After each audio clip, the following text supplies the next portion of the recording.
பக்கத்தில் பார்த்தாலும் இந்த கண்டிஷனில் தான் கர்த்தர் இருக்கிறார். முன்னாடி பார்த்தாலும் கிருபை, பின்னாடி பார்த்தாலும் கிருபை, சைடில் பார்த்தாலும் கிருபை, இந்த சைடில் பார்த்தாலும் கிருபை.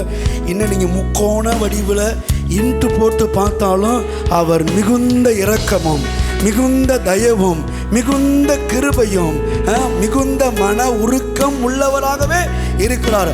அவர்கிட்ட இருக்கிற எந்த திசையில் இல்லை, 4 திசையில் அல்ல, அதை 8 திசையா பிரிச்சு நீங்க பார்த்தாலும் ஒரு துளி கூட கடவுள்கிட்ட இந்த காலத்துல கோபம் என்கிறதே இல்லவே இல்லை.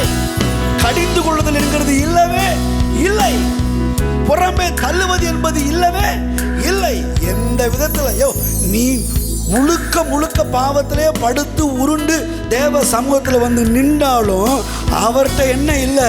கோபம் இல்லை, ஆக்கினை தீர்ப்பு இல்லை, தண்டனைகள் இல்லை, தீமைகள் கொஞ்சம் கூட அவர் கையில இல்லவே இல்லை. வியாதி இல்லை, விபத்துக்கள் இல்லை, அகால மரணங்கள் இல்லை, எவனையும் பிடிச்சு குடியில தள்ளுகிற எண்ணங்கள் அவர்கிட்ட இல்லவே இல்லை. இந்த 4 திசையை தாண்டி மண்டைய பிளந்து இருதயத்தை கிழிச்சு பார்த்தா கூட கர்த்தர்கிட்ட ஒரு துளி கூட கோபம் என்பது இல்லவே இல்லை. கோபம் கொள்ளுவதும் இல்லை, கோபத்தை வைத்துக் கொள்ளுவதும் இல்லை. இருதயத்தை கிழிச்சு பார்த்தாலும் அதுல இருக்கிற ரத்தத்தை கொஞ்சம் சிந்தி சொல்லுவாரு, இவ்வளவாய் உலகத்தில் அன்பு கூர்ந்தா.